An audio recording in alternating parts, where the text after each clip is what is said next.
All right, hello everyone. Welcome back to Cause Streams TV. As always, I am Cause, and man, am I excited to talk about last week's Season 2, Week 4. It is over, and last week was the Heroic Chest out of the weekly. So if you ran 4 Mythic Dungeons, you would get the Heroic Chest, ensuring you a piece from the Undermine raid. So I went through all of the tanks, and at minimum did 4 Mythic Plus dungeons. So all of our tanks, all 6 of them, are going to have a vault that we get to open, and because I'm recording this really late, we are jumping right into the vaults. Let's start with the DK first of all from his item level. We went into week 4 at 658.81, and we are finishing week 4 at 662.31. So obviously we did get some upgrades. We mainly just upgraded the gear we had, and I may have got, and I think I crafted my wrist. That was it. Out of the Heroic Chest though, the Death Knight ended up getting legs, which are a nice little upgrade, but right now I would need to catalyze my head in order to use these, so I'm going to do some simming to validate what it is, but we got to open our vault to see if it's even worth it right now. So that is what we got for the weekly chest on the DK in week 4.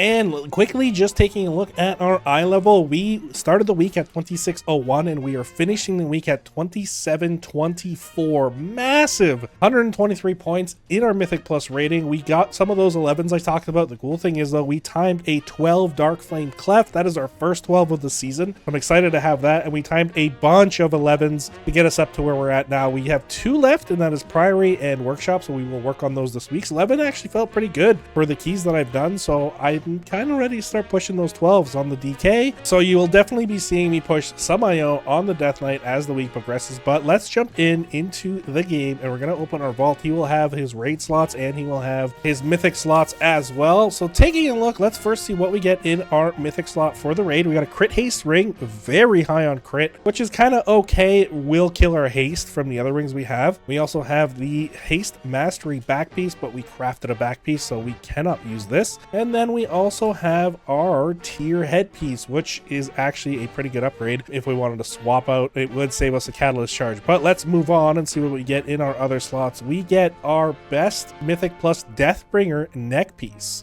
That is actually a pretty decent upgrade. We get the signet of the Priory. This is the second time we've now seen this in our Death Knight vault. And then we also have another useless trinket, which is the sigil of the Elgari coordinates. I'm really not liking the fact that we have 2 trinkets again in our slot. Last week we had 3 trinkets. This is really getting annoying. I don't think this is the ring I want to take. Maybe it might be good for like DPS spec, but not really for blood. So what I think I'm going to do, just for kind of future proofing the DK in case I want to play on a holy or something, I'm going to take Signet of the Priory because it is a Mythic Plus trinket that eventually will have enough Gilded Crest that we could just max and put it at 678. It isn't better than what we're using today for blood spec. The 2 we have now, I'd rather increase the iLvL on Sephorium and then get that up to max. It will actually still do more damage than a 678 Priory trinket. So I am going to take the Priory because some of the best trinkets for like Unholy come from the raid, but I think this will just be nice to have in my bags in case I want to play with it in the future. So that's what we're taking. Otherwise it's sockets, and I don't want to do that. So let's take something we can play a different spec. We have the trinket now. Cool. Really nothing good on the DK. Let's carry on and see what our other tanks are getting.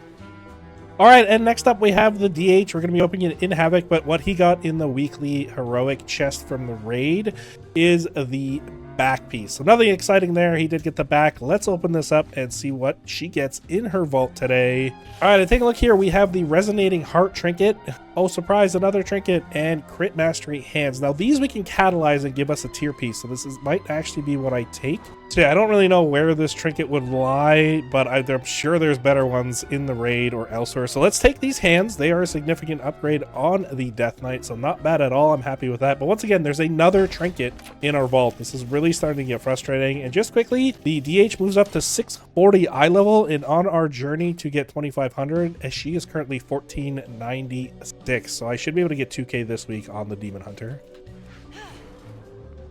All right, next up we have the Monk. Monk is sitting at 642 item level and currently at 1580. So more IO than our Demon Hunter, but mainly because we did that 10 last week. So definitely a little higher on the totem pole. Monk feels kind of rough. I was doing keys this week and it felt a little more painful than expected. I don't know if that was a healer diff, eye level diff, but it was a bit of a challenge. But it looks like the Monk gets 2 weapons to choose from, which is hilarious. I'm going to quickly do a sim to see which one we should take just off the hop. And the quick sim reports that if we upgrade this to 665, this is actually the better weapon. So for now, this is what we take, and that is a significant upgrade on the monk, almost 30 item levels just in his weapon, bringing us up to 645. And I'm kind of excited to run some more keys on the monk. Even though the monk is painful, I want to see if it's a gear problem or if just monk really is in a bad spot this tier. And the one thing I did forget to mention on the monk is that the monk got wrists from the weekly raid cache last week, so nothing exciting. But here is our paladin. He is now up to 627 item level, huge item level increases there. 651 IO. We're only doing 2s still. We're not really getting invited to higher keys yet, but the really cool thing here is the paladin got the Eye of Kazan. It was the first tank I ran to do the 4 mythic dungeons, and this was the heroic Undermine piece that I got. Now it only went down from there. We never got anything better, so I'm really excited to share that. He did get the Eye of Kazan. Let's open up the vault though. Again, look, a trinket. Who would have thought that there would be a trinket in our vault? But it looks like we have 2 hero pieces. We already have a hero back, and then we have the Binderbrewstein trinket. Obviously, it's not the greatest trinket, but it is an increase in eye level to what we have today, and we're just going to take it because that's what we're after. Just eye level increases right now so we can get into keys, bringing us up to 629.69. Actually, kind of cool. We're climbing. Our tanks are climbing.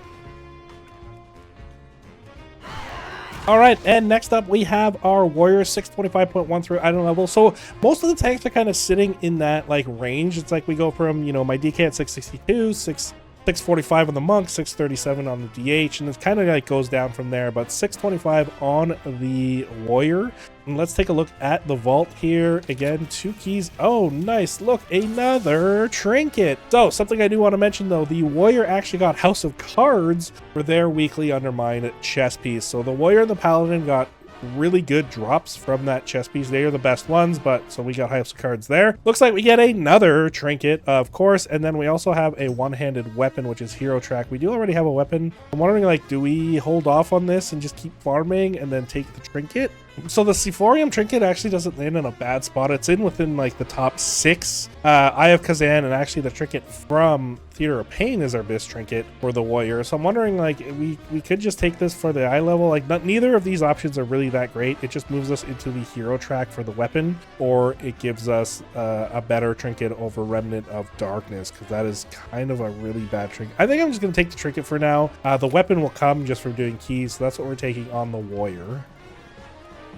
And last up, we're taking a look at the Druid. The Druid was actually like 618 going into the week. It's 624 now. And I have to say, Druids are just absolutely unkillable. Taking a look at our IO, we are at 1090. I'll be working on that some more as well. We did manage to get a 4 workshop done last week, so that was exciting.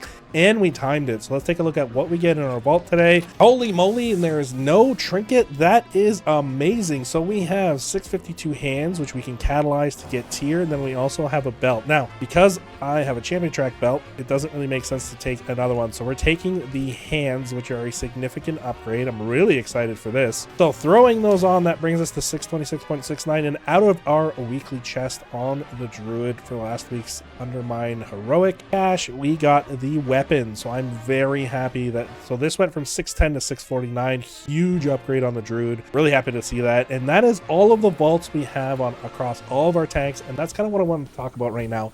How do all the tanks feel so far, and kind of what are my thoughts? So Death Knight, surprisingly, compared to Season 1, feels really, really good. So there's times where you walk into a pack and it's a little scary, but you don't just instantly fall over. And that is so refreshing, because there's a lot of frustrations on my part with Death Knight last season where melees would just hit you so hard. It's an instant just death and annihilation. Like, there's no mitigation. You can walk in with IBF, get meleed, and it's game over. So this is not how it is this season, which I really do enjoy. I'm doing some higher keys on the Death Knight. I'm excited to push 12s on the Death Knight. Definitely a class I enjoy, and it feels really good. Moving on to the Monk. The Monk kind of felt rough, to be honest. Last week, the lower affix was actually fortified when you get into 7s, and they just felt like they hit really, really hard. I was struggling with the Monk to maintain my stagger, and I don't know if it was, I was doing the same pulls that I would do with all of my tanks, and like, I just could not manage my stagger. I wasn't getting enough resets on Purifying Brew, so it's like I just didn't have anything to stay alive, and I felt very dependent on my healer. Wondering wondering if the gear will help, but at 645, I really expected a little more on the monk, so I did slow down with the pulls, do smaller ones, just so we can time some keys. So the monk felt the worst, to be honest. Paladin feels absolutely fine. I need to start pushing some higher keys on the Paladin. I think that's the challenge I have now. I've been a little weary of it because it's not like the tank I've played the most, but I think this week we'll push a little higher on the Paladin to see how they really feel in higher keys. And low keys, they feel fine. They have the self-sustain, they have the interrupts, they feel absolutely good when working on the lower keys that I've been doing with them, I think between the 2 and 3 range. Moving on, we have the warrior, extremely healer dependent still, but does tend to just survive. Some keys, the warrior takes a lot more damage than others. Kind of,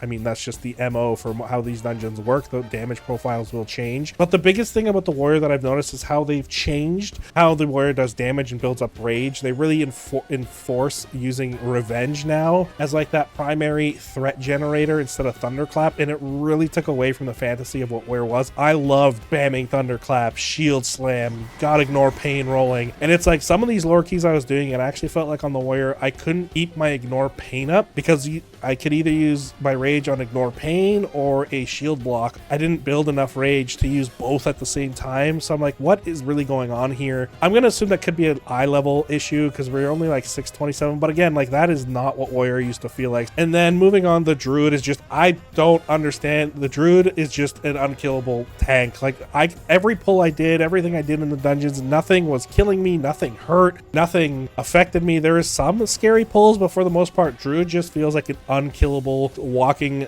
bear. Literally, like when you pop incarn, nothing can kill you, nothing can do damage to you. So I really want to take druid up to that 10 to 12 range and see if it's still just as killable, because right now the keys I'm doing, we're walking through them like they're nothing, and that's really the same thing when you move on to talk about the demon hunter. Like vengeance goes in, pulls a pack in a 7, and it's like, oh, what is this? It tickles. I don't understand why vengeance is built that way, but I was doing the same pulls I've done on every other tank, and vengeance just walks in and you just play the game. You just push your buttons. You have no concerns over what's happening. You're unkillable. Nothing can stop you. You've got stuns. You've got CCs. Like I don't know what it is, but I'm learning more and more playing more tanks that they are not built the same, and that is kind of what excites me. I am looking forward to trying more and more of these tanks, and I do really think I want to get them all up to 2500, which would be 10s across the board, and then make another video outlining where they're at, right? So that it was last week. I really hope the heroic cache doesn't come around again, because we did like 33 keys. It was extremely exhausting, but we got it done, and then we've got a lot happening this week. We are going in and we're trialing for a new guild. We're going to be jumping into their heroic reclear and mythic reclear and jumping in on sticks for the first time, so I'm very excited for that. And then outside of that, we will be doing a lot more keys. I'm going to try to focus on maybe 1 to 2 tanks. My DK will take priority because I still want to get him his 8 10s to get the triple vault slot, and then I'm thinking either the druid or the paladin. Now that the paladin has some nice trinkets, I was thinking maybe just kind of getting them up and seeing if we can get some gear and IO on them. So that is the plan for week 5. I hope you guys have been having a fantastic week. I am really loving season 2. I'm really enjoying Mythic Plus. I'm really enjoying the raid. There is a lot happening, and I hope that continues. So I hope the vault has treated you well this week. I hope you haven't gotten as much trinkets as I have. This is getting ridiculous. With every week I see so many trinkets, right? But anyway, I hope you guys have had a great week. Good luck in week 5, and we'll have some more content come out for you in the near future. Thank you guys for watching. Peace out, everybody.